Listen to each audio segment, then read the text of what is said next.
In today's video, I'm a little somber about this, but I have to admit a mistake I made last week.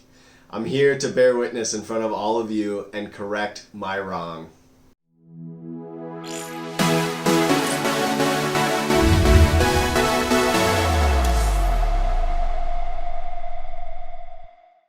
Hey everyone, welcome back to Talkin' Tech.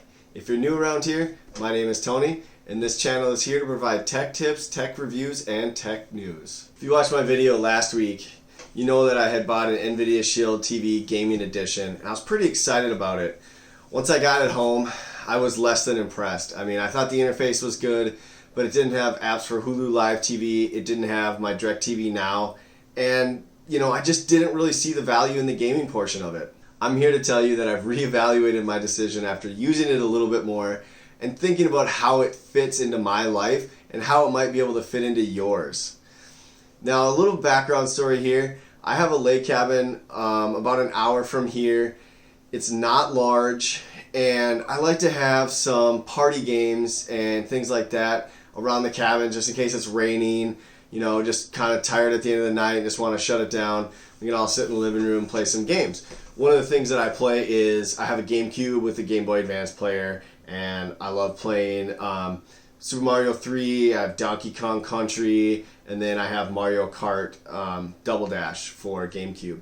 And it's really fun, get everybody involved and we kind of shout and have a good time. So now when I was thinking about the Shield, the one thing that I kind of forgot about is I was really thinking about, is this a main device for my house?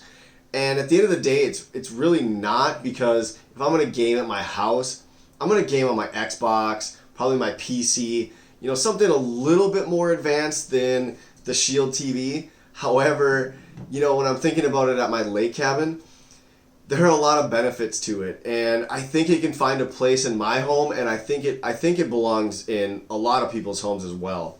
Now, one of the main advantages is, like I mentioned before, my cabin is really kind of on the small side, and when you have a few people packed in there and you're playing a video game, I have the TV mounted on the wall like most people to kind of save some space, and I have my GameCube just kind of sitting on the floor, and you have controller cables stretching across the floor, and it doesn't quite reach to all the corners of the couches, and the common problems.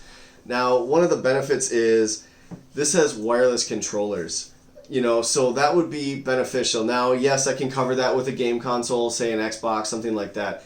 But that doesn't get rid of the second problem, where that's still sitting on the floor, sitting on a coffee table, whatever. It's sitting on something.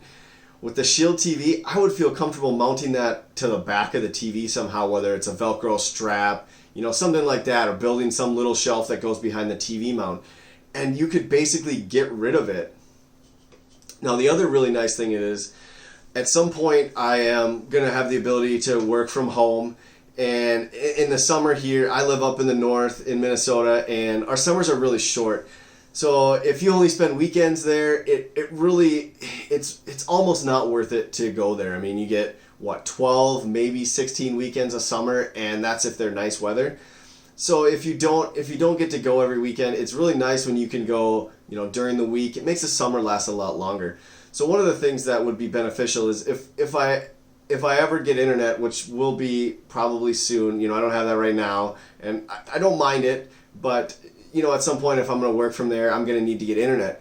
So this could be an all-in-one device for that. I could have streaming services, I could stream my Plex media server from home, and I could access any of the apps that I really need.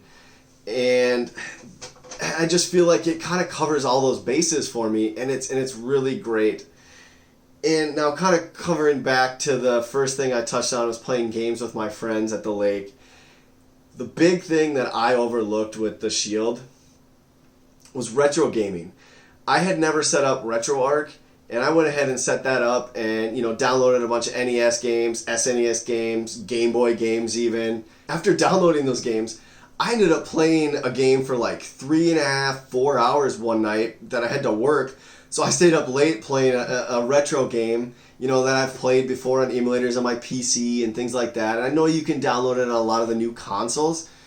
However, I mean, this is so much more than a console, and that's the fact that I overlooked. You know, the retro gaming stuff is awesome, and it makes it accessible, and it was really easy to load. You know, maybe finding the ROMs is a little bit harder, but finding the actual RetroArch, it's available in the Play Store, and I just think that's like kind of a game changer for me. Now, I'll admit I haven't looked into how many controllers you can have hooked up at the same time, but as long as if you can have multiple, that would be, you know, like I said, a game changer. Because then we can play SNES, Super Mario Kart. You know, I can play basically any other game, and I don't have to worry about buying it or anything. And it's just there, and it's one device.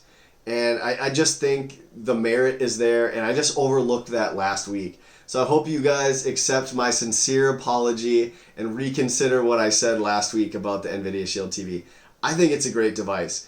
And I just think it can find a place in so many people's homes, and I hope you don't look past it, especially if you're in that market and maybe not a hardcore gamer and maybe looking to play those retro games, but also you still want something that's a complete home entertainment device. One quick thing before I go, if you guys are interested in me showing you how to set up RetroArch on the Nvidia Shield TV, maybe how to get ROMs, how to load them, you know, drop those comments down below.